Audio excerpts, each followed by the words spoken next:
Hello, everyone, and welcome to What's Wrong with the Podcast. Today, we have the honor of speaking with Anjali Gopalan. Anjali is the founder and executive director of the Naz Foundation. She studied in both India and the United States with a degree in political science, a postgraduate diploma in journalism, and a master's in international development. She began working on issues related to HIV and marginalized communities in the United States. On returning to India in the early 90s, she was frustrated at the lack of government response and even civil society response to the HIV epidemic. Her response was to begin Naz and to focus on communities stigmatized by society. As a strong advocate for the sexual health and rights of the LGBTQIA community, Anjali spearheaded the 17-year legal battle against Section 377 of the Indian Penal Code. In 2001, Naz filed the Public Interest Litigation to decriminalize homosexuality and put an end to the archaic law under which individuals were harassed and discriminated against based on their sexual orientation. Anjali was awarded Commonwealth Award for her work with the marginalized communities. She was nominated and shortlisted for the Nobel Peace Prize in recognition of her work to bring harmony to those whose lives have none, and became an Ashoka Fellow in recognition of her achievements as a social entrepreneur. She was named one of the 100 most influential people in the world by the Time magazine in 2012. Anjali was awarded Chevalier de la Légion d'honneur, the highest honor by the French government for her work on lesbian and gay rights in 2013. Anjali Gopalan is an environmentalist and a passionate lover of animals.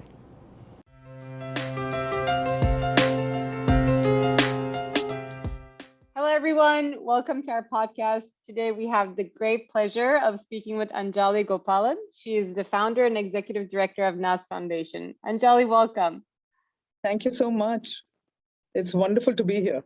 It's such a pleasure to have you here today. We're very much looking forward to this conversation. Please tell us more about yourself and your background. Oh my God. At this age, one wonders how far one can go back, right? Please go back to the beginning. But yeah, I mean, I obviously I was brought up. My dad was in the Air Force, so I was brought up all over the country, and studied for the most part in India, and then did a master's in the US and worked there for many years. Lived and worked there for many years. So I'm a New York person at heart. And oh yeah, I miss that city. I really do love that city. So I must say Delhi is the love of my life too. So I'm happy to be here. But yeah, so I started my work with HIV in New York. This was around about 87 or so. Because I actually start as part of my master's requirements, I had to work with the community-based organization.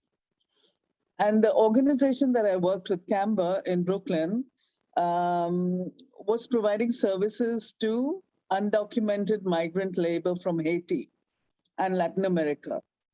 And HIV had already become an issue. If you remember that time, there was a lot of the Haitian community was very upset because that was one community where the government said that they would not take blood from. There would be no blood donation from the community. So I'm talking about way back when things were so different, where we really didn't know much about HIV. And obviously, we were losing a lot of people from the gay community who were dying because, again, we didn't know enough. And at that time, hospitals were not touching people living with HIV. People were not living with HIV; they were actually dying with HIV. And I got trained by the Department of Health on HIV prevention because my boss said that she thought I had the potential to be a very good HIV counselor and trainer. So it was, and as I think what also started happening at that time is because I was losing a lot of my gay friends, I kind of got really involved in the epidemic.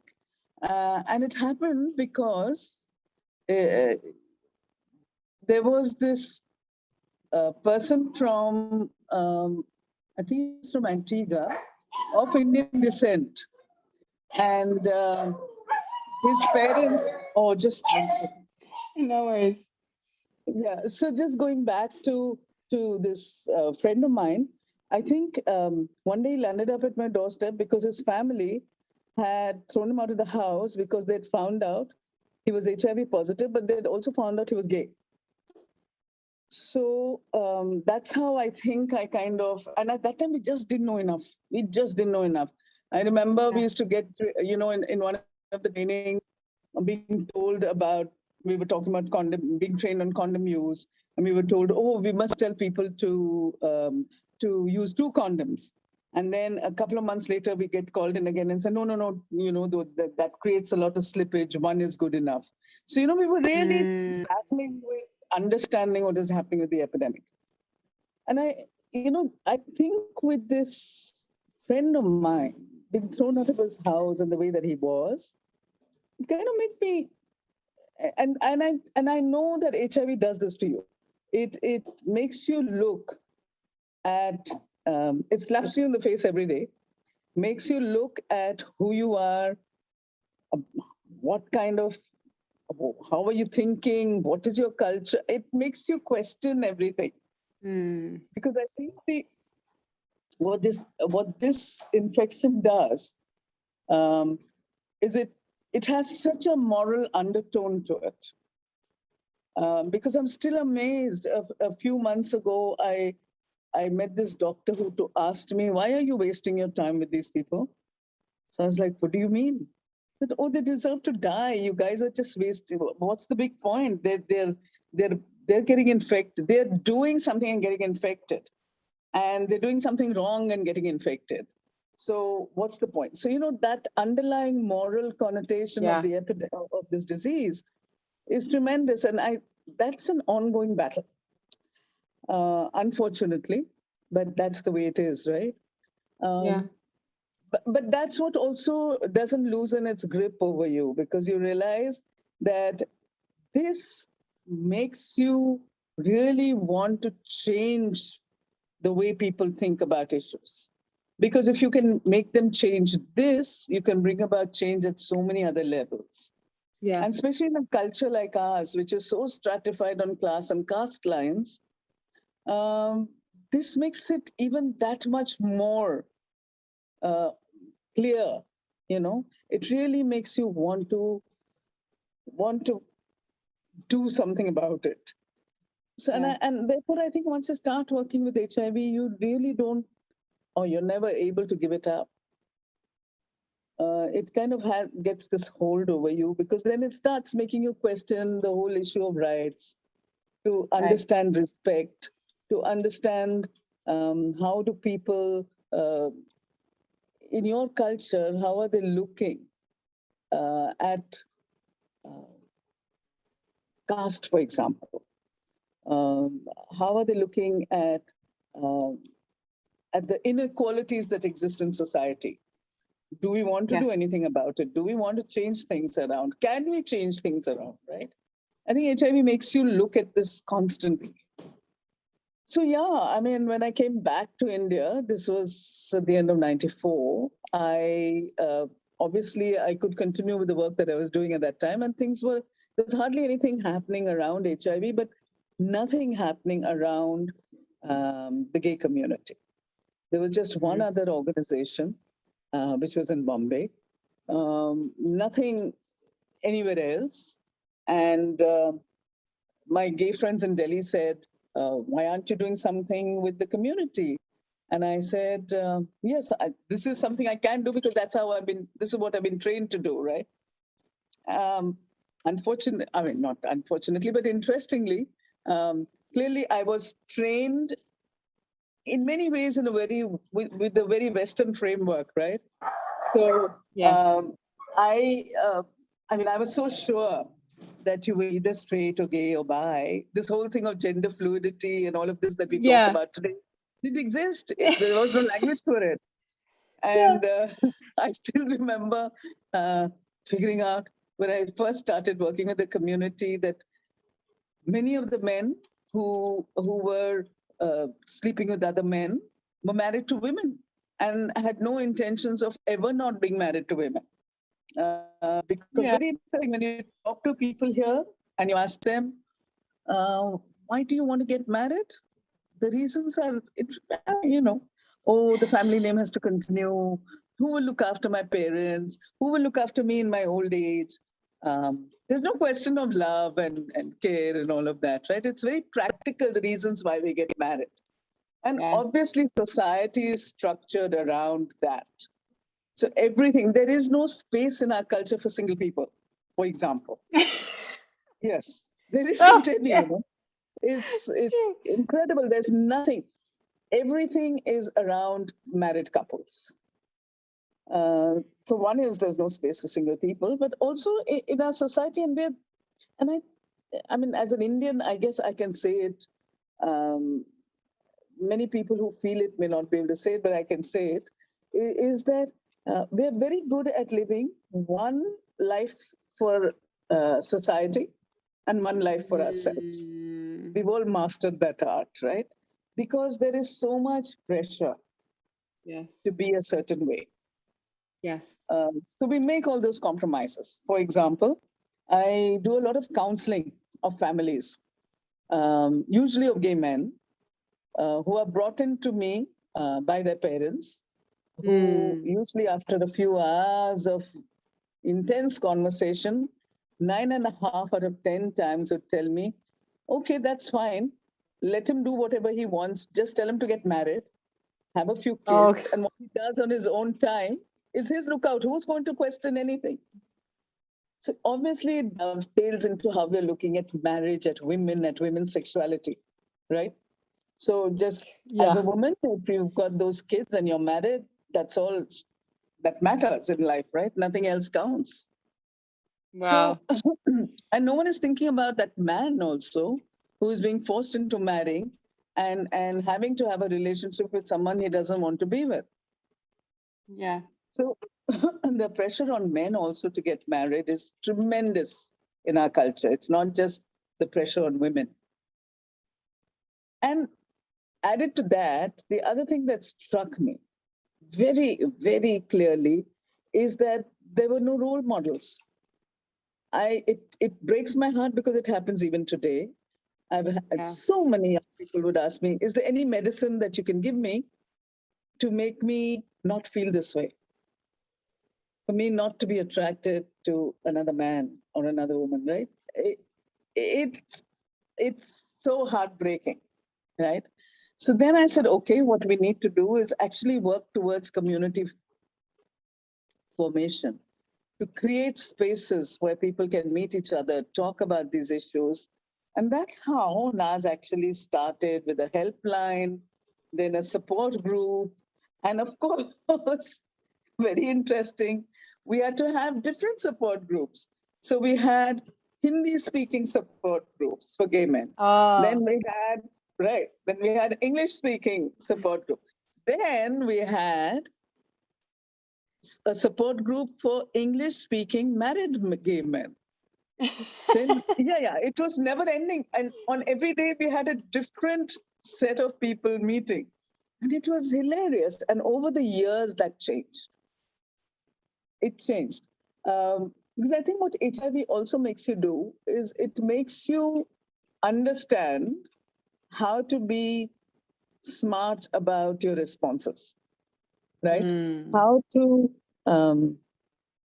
actually make change happen. It makes you think about this. It forces you to think about it. And clearly then suddenly Government of India started funding, because there was a lot of, there was a lot of international pressure. It also became the flavor of the day. There were a lot of resources pumped into HIV. And Government of India also started funding programs for men having sex with men. Obviously, we never spoke about a gay identity. It was more broad-based, men having sex with men. And then we had this law in place, Section 377 of the Indian Penal Code, which criminalized homosexuality. So, Did this happen with that, during when that funding happening, or it was already in place? oh no! During all this time, funding had started happening. So you have this law in place.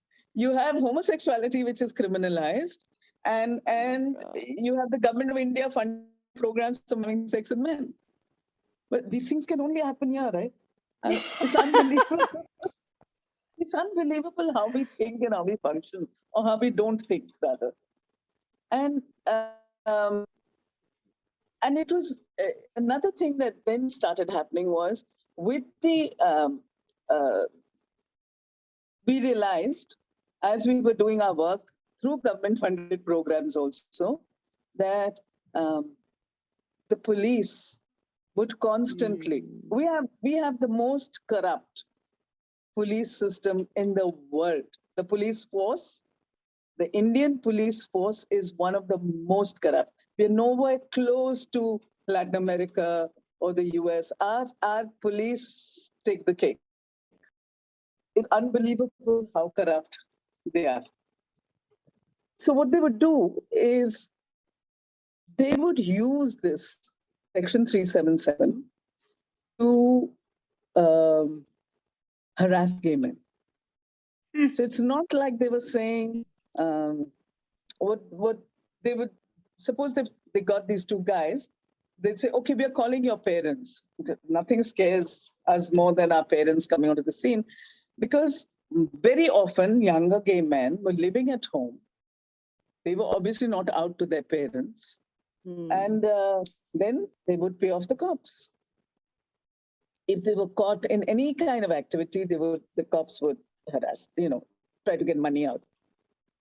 So, however, still really hadn't responded. I hadn't really responded to this. What I did start doing is started training the police on issues that gay men face, that men having sex with men face, because I could use that and work with the cops. And I was very lucky because they allowed me to do it.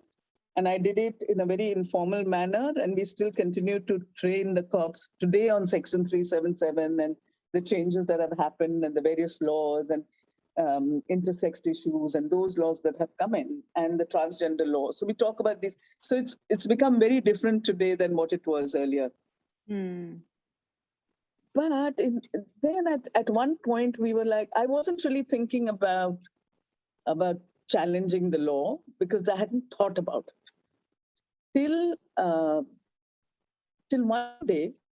One of the things that happens with these families that bring their sons in for counseling is that they usually forbid their sons to meet me again because I'm not telling them to become straight or to get married to women and have those children and all of that, right? So I then become persona non grata. and I put it out of my head. I'm like, okay, I'm never going to see this guy again, but that's fine too. And till one day, there was this young man who was about in his 21 or so, 21, 22, who had been brought in by his parents. And of course, we went through the same 9 yards and he disappeared and I put him out of my head. Till a couple of months later, this young man walks into the office and I said, he's looking familiar. I couldn't place him. And then he said, I'd come to see you a couple of months ago. I was like, okay. But he looked absolutely like he had been put through the ringer. So I said, what happened? So he says, no, my parents have taken me, and he named one of the major hospitals in Delhi, government hospitals, where he had been given shock treatment as conversion therapy. So I completely lost it. I was like, this is crazy. So the next day, I wrote up a complaint. I went to the National Human Rights Commission, who did not admit my petition, who did not admit my complaint, saying that it is a criminal activity. So I said, but you're the National Human Rights Commission. What are you talking about? So they said, sorry, we can't take you. Then I really, truly lost it at that point. And then luckily, I met up with the Lawyers Collective, which is an incredible legal group who has fought this case for us pro bono right till the end. who have spent hours and hours and hours of time and money on this case. Incredible people. So anyway, so we teamed up with them to challenge Section 377. I said, let's ask for a reading down of this law, because at that time, when we went to the courts, there was no law against child sexual abuse. The same law was used. And it's a very interesting law because it doesn't mention the word homosexual anywhere, by the way. It says if you have carnal intercourse against the order of nature with man, woman, or animal, you can be prosecuted, right? You can be thrown in. This is a law from the 1860s, like most of our laws in this country. And clearly, if you know, this is a very Judeo-Christian terminology. What is against the order of nature and what is carnal intercourse, you know? And the courts nowhere have defined this, interestingly for us, right? So even though, so if you look at this, if you really look at carnal intercourse and you look at against the order of nature, everyone in this country was pretty much in violation of the law, right? Because all of us are indulging. So including every straight person I know. So, but obviously no one was ever prosecuted, except it was used to threaten gay people. It was like that Damocles sword hanging over everyone's head. Right? Yeah. And interestingly, I also do a lot of work with animal rights, and I'm so glad this happened because this law is used against animal sexual abuse, which, by the way, is huge. I am now realizing how huge it is, right? Since I've started working at the ground level with animals. But, and the other thing was, since there was no law at that time for child sexual, to prosecute child sexual abusers, this law was used. So then we've always equated. Now, this is another problem because you equate homosexuality with child sexual abuse, right? It's crazy. It's crazy. But anyway, I know, but it really doesn't make sense, right? And no, but it's that's fascinating to hear, though. Yeah. It's incredible how these things happen and how they evolve without. Imagine you don't use the term homosexual, but you use this law only to prosecute homosexuals, only to harass homosexuals, right? And obviously, you have a whole huge number of people being seen as criminals, right? So we went to the High Court, we got thrown out, then we went to the Supreme Court, who referred us back to the High Court. All this happened from 2001 onwards. And then in 2009, we got a very good judgment from the Delhi High Court, which basically granted what we wanted, which was a reading down of this law, saying that do not include consenting adults of the same sex within the purview of this law. And that's what the court agreed to, right? And that time, I remember in 2009, the sheer joy, so many young people came out. It was unbelievable what we saw happening. And then a couple of years later, we had done the impossible. We had Hindu, Christian, Muslim groups come together and say that this is against our values, our ethos, our morals, and they went to the Supreme Court, and the Supreme Court basically agreed with them. And we went back to, they set aside the Delhi High Court judgment. And then for the next few years, there was silence. And then finally, and I think because of this 2009 judgment, the space was created for this to happen. We had gay people go to the courts and say, look, we are gay, we exist, we are here, and listen to us. Thank God the courts did, right? And finally, they set aside, and this is something they don't usually do. The Supreme Court set aside its own judgment. And homosexuality was decriminalized. So thank God now they cannot recriminalize it because the Supreme Court has said that, it's been decriminalized. However,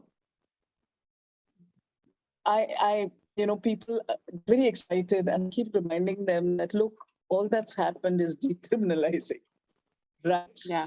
They're nowhere close to getting any of the rights. The community is not close to getting any of the rights that every other citizen in this country takes for granted. The right to marry, the right to inherit, the right to adopt. Till recently, we had a lot of gay people who were having children through surrogacy. That has been stopped by the government. So we're nowhere. So now the battle for rights has to happen. However, interestingly, a few years ago, and I think all these changes are going to impact. A few years ago, the Supreme Court gave a very good judgment for the transgender community. Okay. But that's the NALSA judgment. But at the same time, it also said that this is only for the transgender community. We will not include anyone else. So I'm like, what the, whatever. So that's the reality. And of course, a lot of confusion when it comes to transgenders in this country, because we have a community called Kinnars or Hijras, and a lot of confusion around, are they the same? Are they trans? Are they not trans? And then a lot of people who were pre-operative and post-operative didn't feel they had the space within this judgment. The intersex community felt very left out. However, it's a good judgment in the sense, at least for the trans, predominantly the Hijra community today, some rights have been secured. But the rest of the community, we never talk about lesbians at all. It's like they don't exist. And of course, I have this theory of mine, which could be really absolutely, many people may not agree with it, but I still think the reason why lesbians are at the bottom end of the totem pole is because in a patriarchal society like ours, and we are so intensely patriarchal, I'm sure nothing challenges patriarchy more than a woman saying, look, I want to spend the rest of my life with another woman. I don't need a man. Right? I love this theory. Damn, man. But can you imagine? Nothing could piss men off more than that. Right? I love this theory. That's completely my theory, by the way. But of course, so we don't talk about lesbians. We don't talk about, because women's sexuality is not something. Yeah. So I think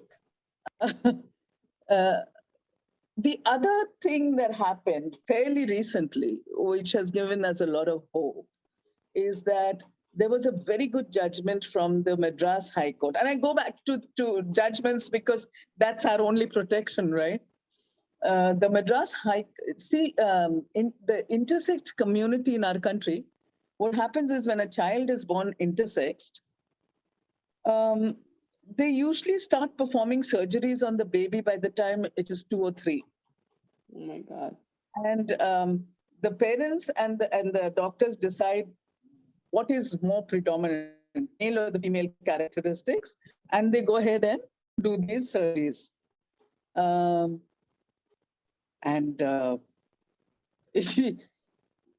again, what happened was a few years ago, we had this young man come to us and say, and in this culture, there's such a preference for male children. I can't imagine if there's an intersex child, the chances of, even if it's predominantly female, the chances are they'll make it male, right? Because you really want to have a son and not a daughter. But anyway, that being said, again, we had a very interesting case where this young man came to the office and said, Lou, I need the name of a lawyer. So I said, okay, what's the problem? She said, I want to take my parents and doctor to court. So I said, like, what are you talking about? Because you never hear of, in our culture, someone taking parents and doctors who are seen as God to court. Never. So I was very intrigued and I said, oh, really? Yeah, what happened? He says, look at me. What do you see? So I see a very nice, good looking young man. So he says, I'm not a man. So he says, I was born intersex. They've made me into a man. And now I have to go through, I have to become a woman. I am not a man. So anyway, then, so fine.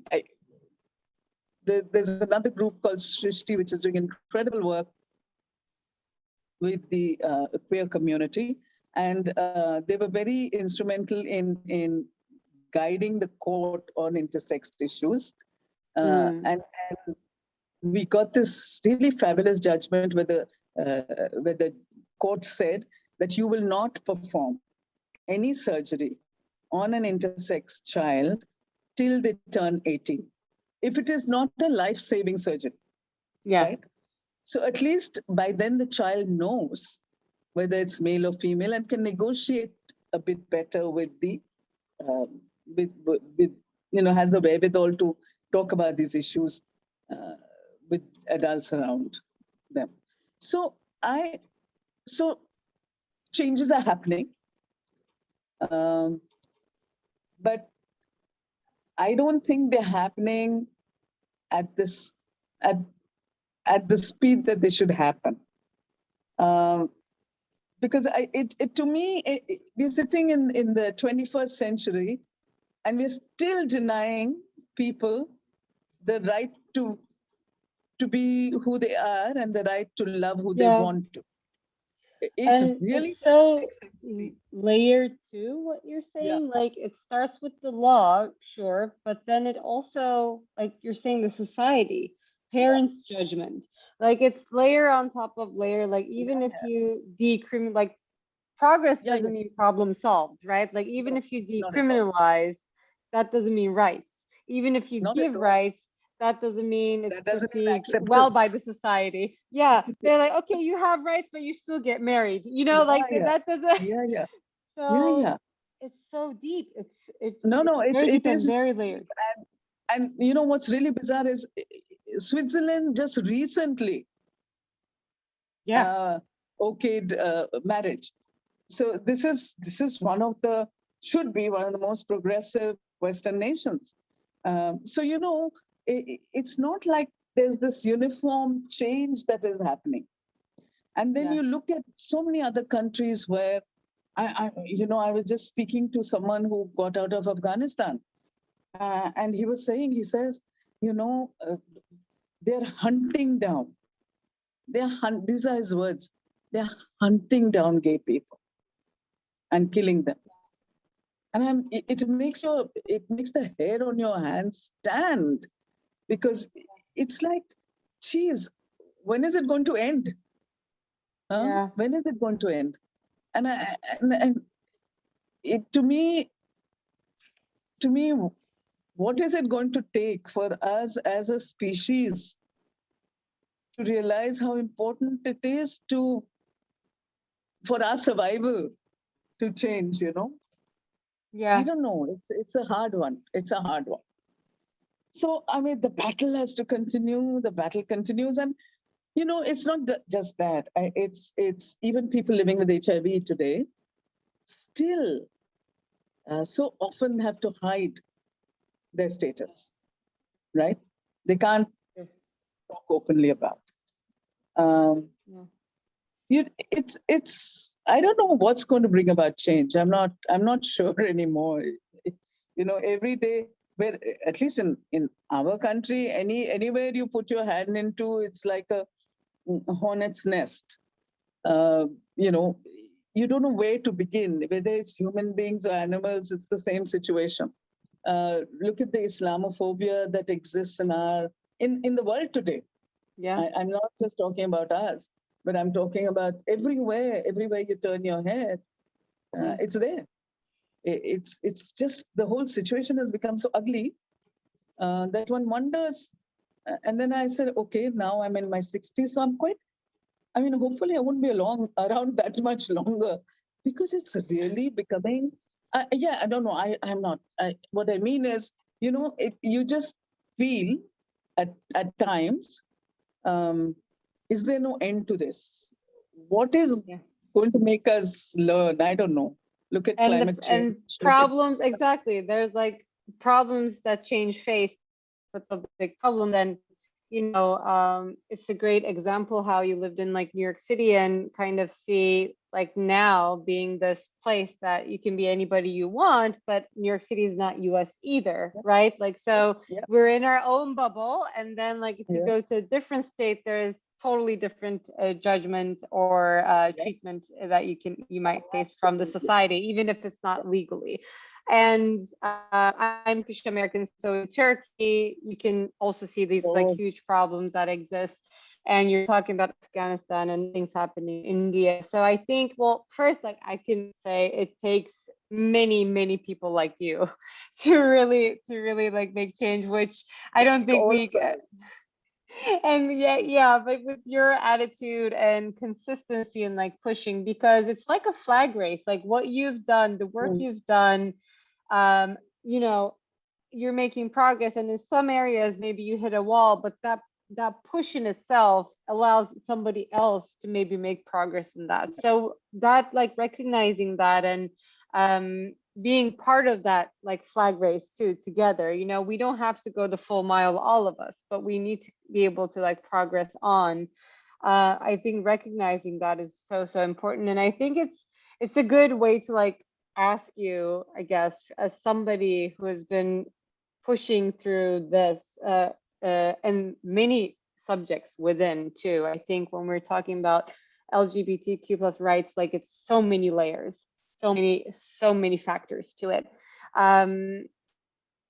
Somebody who is young and trying to get into this space and push, like make change, or like, well, not, I don't want to say make change, but try to make progress and let's say push boundaries.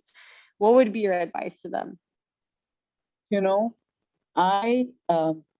I think this worked for me. So, at some point in my life, I was young. So,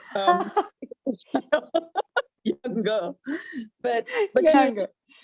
When you start looking at these issues, we all end up looking at what are called as problems, right? And the one thing that I used to always be told by everyone around me is, why are you wasting your time? It's such a big issue. It's such a huge problem. What can you do? How can you make a difference? And I then realized that I'm not a big picture person. I will not be a big picture person, because when I start thinking about the big picture, I get paralyzed.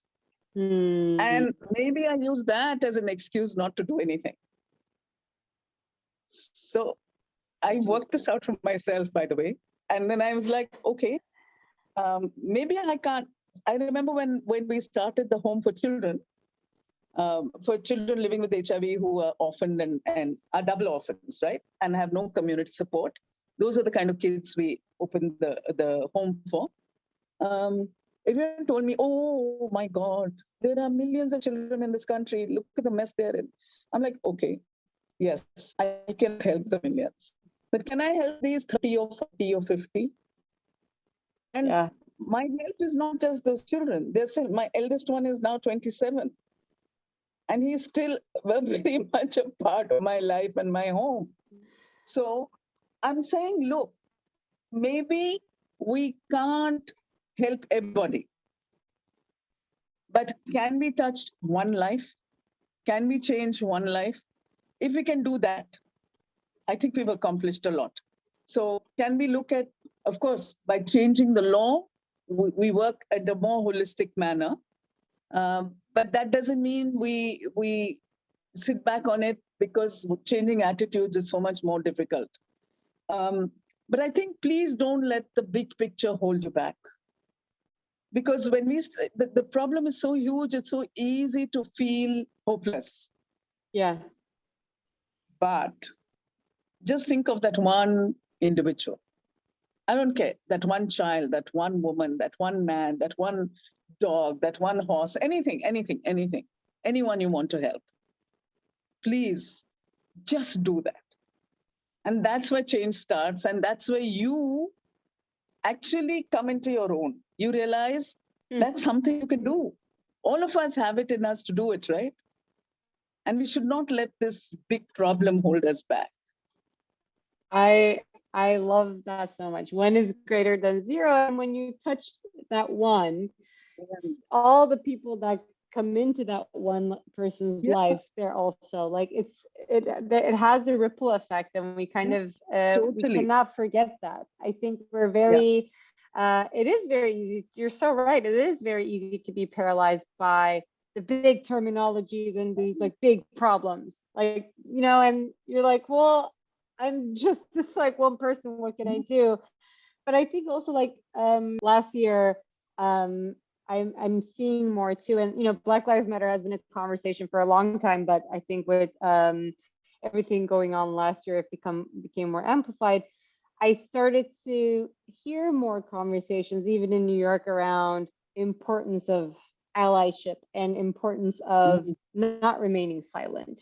And by remaining like by remaining silent, we're actually adding to the problem. Even if we think we can't do anything, we may just not stay silent, right? And I think that kind of is a bigger conversation now, and I'm really hoping that that mindset grows globally too, because you see, it is important to have you, and you live this firsthand, like human rights movements happening in let's say United States, that trickles down into the world. It doesn't only remain in the United States. So it is important to have these conversations in like developed countries too, but in order to create that ripple effect, we need to recognize that even if you do action today, here, wherever you are, that grows globally, maybe slowly, but it definitely has a ripple effect.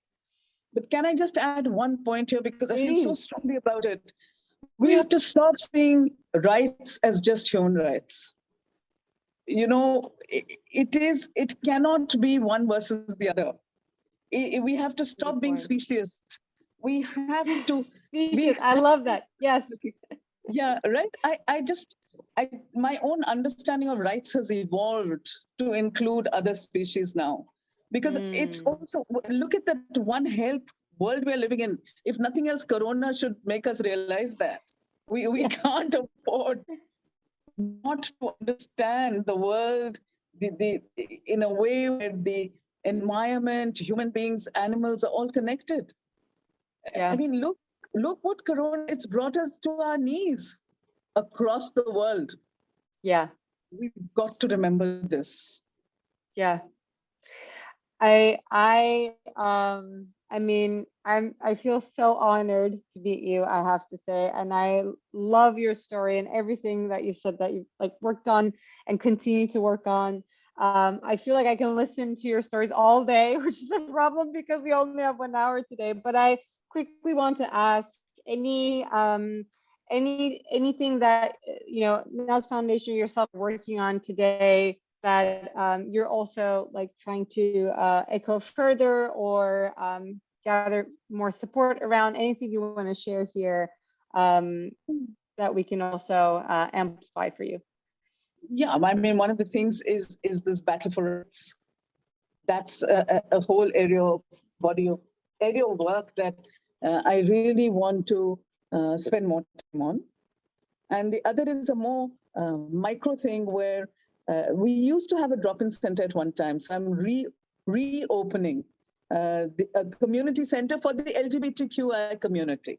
Earlier, it was focused more on the MSM community. And I'm now working on creating a community center for the queer community. And I'm hoping that that's something that'll happen in the next 6 months or so. Yeah. Ah, that's so lovely to hear. Exciting. Yeah. That's very exciting. That's so lovely to hear, and we look forward to hearing about that. And hopefully like talk about it here too. And that is this week's episode of What's Wrong with the Podcast. To make sure you never miss an episode, subscribe to our show on Apple Podcasts, Spotify, or any other podcasting platform. You can also subscribe to our YouTube channel. Links can be found in the episode description, and you can also find them on our website, podcast.what'swrongwith.xyz. If you found value in the show, we would appreciate if you could rate us and leave a review, or you can simply tell your friends about us. For more details on our guests, follow us on Instagram and Twitter. Don't forget to join us next week. Thank you for listening.